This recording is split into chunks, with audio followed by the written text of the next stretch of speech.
You know the deal, we got 6 cards going in the deck and 6 cards getting cut. Normally, it's one of each type in the deck: creature, sorcery, instant, artifact, enchantment, and land. This time, it's going to be different, and you can blame the enchantments for that. And that's barely plural, because there are only 2 found in the list. If one of them was crap, or even not on theme, I would have cut them faster than Lucy cut that dude's head off in Fallout. Okie dokie. But we don't live in that world, so coming your way instead is the first installment of basically the same thing with a little less structure. And yes, the 6 featured cards are still wallet friendly, totaling less than $5. Alright, let's get it started with Cryptic Coat. This artifact was the hot new piece in everyone's wardrobe when MKM released back in February. For 2 and a blue, you cloak the top card of your library, putting that card on the battlefield as a 2/2 ward 2 creature and attaching the Cryptic Coat to it, giving that creature +1/+0 and making it unblockable. You can also pay 1 and a blue to return the equipment to your hand. We want unblockable creatures because we are in the thieving business. This is the Grand Larceny Precon, after all. The commander, Gonti, Canny Acquisitor, makes it 1 less mana to cast spells your opponents own. Thankfully, Gonti is a peach and steals the top card of each player's library, exiling it face down when 1 or more creatures you control deal combat damage to that player. That card can be played as long as it remains exiled, and any color of mana can be used to cast it. And that brings us back to Cryptic Coat, where the unblockable ability is functionally a card draw ability. And that's why you see other creatures in the deck like Slitherblade and Triton Shorestalker. Even if they aren't unblockable, creatures like Baleful Strix or Shadow Mage Infiltrator can be found with their high level of evasion. And again, you're not after those small chunks of damage. You want all of these on the battlefield, attacking each player to basically draw 3 cards every combat your commander is on the battlefield. The other upside of Cryptic Coat is that if you cloak a creature from the top of your library, you can pay that creature's mana cost to flip it over at any time. With creatures in the roster like Fallen Shinobi, Dazzling Sphinx, and Silent Blade Oni, flipping them over after blockers have been declared to deal their combat damage to trigger their abilities could make for some explosive turns. Cryptic Coat was close to $7 earlier in the year, but now it can be found for $1.40. Now I'm going to start the cuts off with a creature that may rock the boat here, the Mimeoplasm. This is an OG commander and a fan favorite for a long time, and still is. The problem it has in this deck is that your ability to put priority targets for the Mimeoplasm to target in your graveyard is next to non-existent. Since you don't have that capability, and it's not the best idea to rely on your opponents having a full graveyard, the power of this creature is hamstrung, to say the least.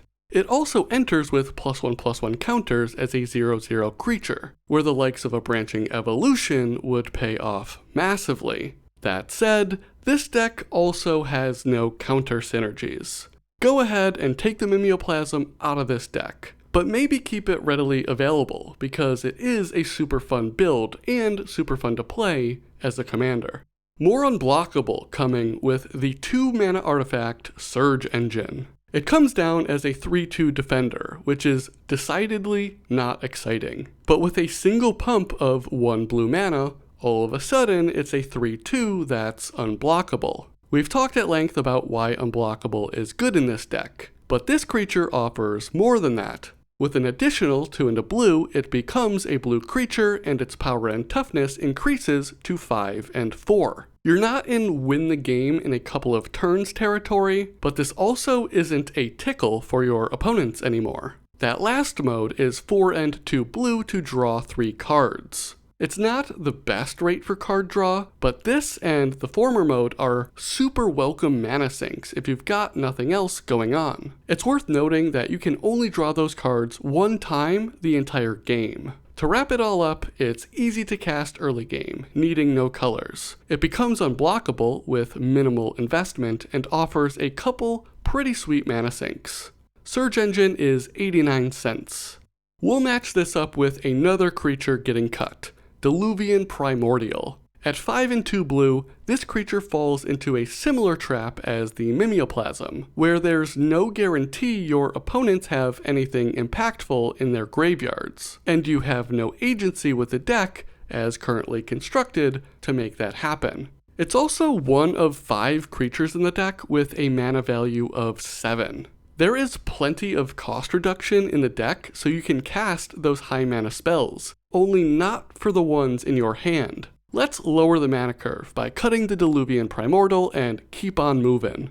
You got your unblockable creatures, stealing all the cards you could ever want. But what if everything you steal is trash? Not trash full stop, but in no way going to help you win the game. You gotta bring a little more heat yourself. Vorpal Sword is the next addition. 1 black to play, 2 black to equip to a creature, giving it +2/+0 and Death Touch. The reason this card turns heads at the table is that 5 and 3 black activatable ability, ending a player's game if they are dealt combat damage by the creature equipped with the sword. A deck full of highly evasive creatures is exactly where you want this kind of spell, but I know that mana is a big investment. And even though the mana base has a lot of support for black, 11 total mana and 6 pips in 1 turn to do all of the above is a stretch. So when you do play and equip this, make sure you're ready because you will be taking heads and your opponents will try to stop you. Vorpal Sword is 93 cents. It will be replacing the 3 mana artifact Chaos Wand. All that text can be summed up by saying, tap the wand for 4, cast the next instant or sorcery in a target opponent's library for free. You'll have an idea of which player at the table is packing the most punch in those spell types. But even then, you need to hit bomb after bomb after bomb to make the mana spent worth it. In most cases, if you're in a place where you need to use this artifact, something has already gone terribly wrong. Trash the Town is on deck. This is a 1 green spree spell with 3 modes that you can select 1 or more of as long as you pay the associated cost. First mode costs 2 mana and puts 2 +1/+1 counters on a target creature. Second mode is 1 mana to give a target creature trample until the end of the turn. And the last mode is 1 mana, drawing the controller of a target creature 2 cards when that creature deals combat damage to a player. The last mode is what we're after, with the other 2 being cherries on top. With this deck doing the thing it's doing, Trash the Town will be reliably drawing you 2 cards for 2 mana at instant speed. This spell is sitting in the middle of the pack of new OTJ cards being used in Commander, and I think that's too low. If you're not doing combat stuff, I get it. But one of the central identities of green is casting big stuff and turning it sideways. Might as well draw cards too, and at a really good rate. I want to see more of this, and I definitely want it in Grand Larceny. You can find it for only 18 cents.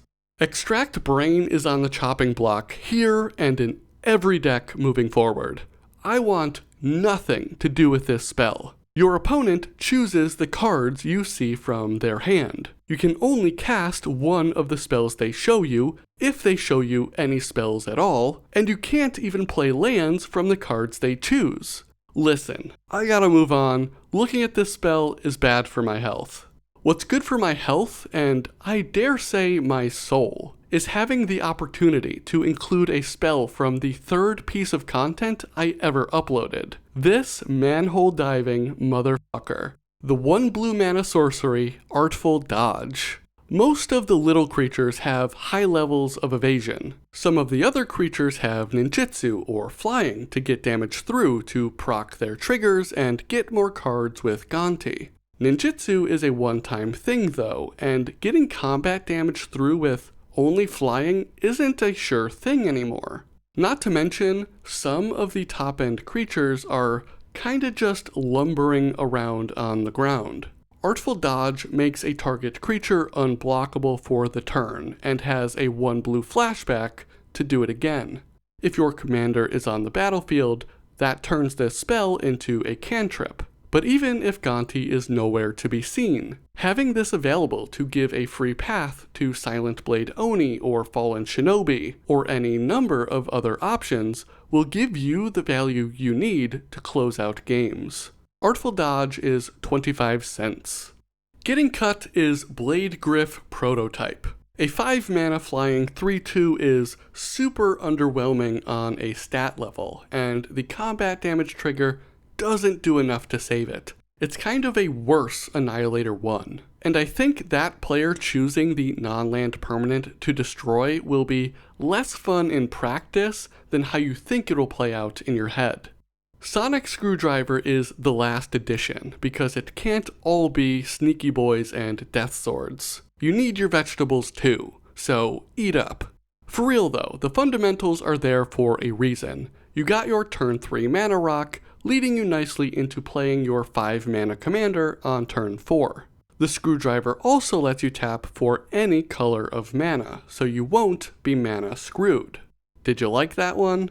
Beyond that, you've got all sorts of flexibility baked in with 3 different abilities. Untapping another target artifact can perform in this deck, but under very narrow circumstances. Scrying 1 is a bit mopey, but a totally fine action to take if you've got nothing better to do. And the last ability, making a target creature unblockable, is exactly what this deck wants. Sonic Screwdriver is 44 cents.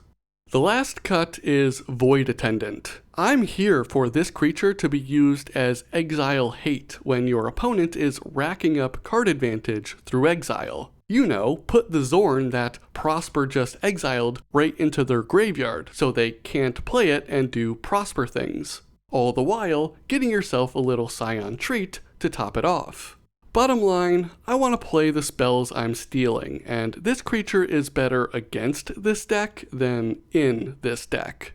I usually call it here, but I've got some bonus action and a public service announcement. Bonus action is a rapid-fire list of non-budget spells that'll fit nicely in the deck. Douthie Voidwalker can get damage through with the Shadow ability, has inbuilt Graveyard Hate, and can cast a free spell of your opponent's. Nether Trader's got Shadow too, and is sticky with its Graveyard to Battlefield ability. Tasha the Witch Queen will create 3/3 demons when you cast spells you don't own, and then some. With all your evasive creatures, the swords have a very easy path to start accruing their value. Grim Hireling is another way to take advantage of those creatures by creating those treasure tokens when they deal combat damage to a player. Thada Adel Acquisitor has got the same word as Gonti in their name. But even without Gonti out there, you can steal and cast any artifact in an opponent's library when you deal combat damage with this creature. Last one is Exploration, which I'm not 100% on, but will help you cast your commander sooner, and when you start stealing cards, make great use of all the lands that you're exiling. Let me know in the comments what you think about Exploration and your top ad for the deck. As you do that, this is a public service announcement, as this is a unique gameplay style. Ask permission to touch people's cards before you reach over the table and take them. When you do take them, treat them better than you would treat your own cards. And you are the stealing deck. Take on the responsibility of making sure all the cards you stole return to their rightful owners. On the other hand, if you don't want other players touching your cards, say that before the game starts, if you see Gonti in an opponent's command zone. Together you can come up with some sort of solution before things get weird in the middle of the game.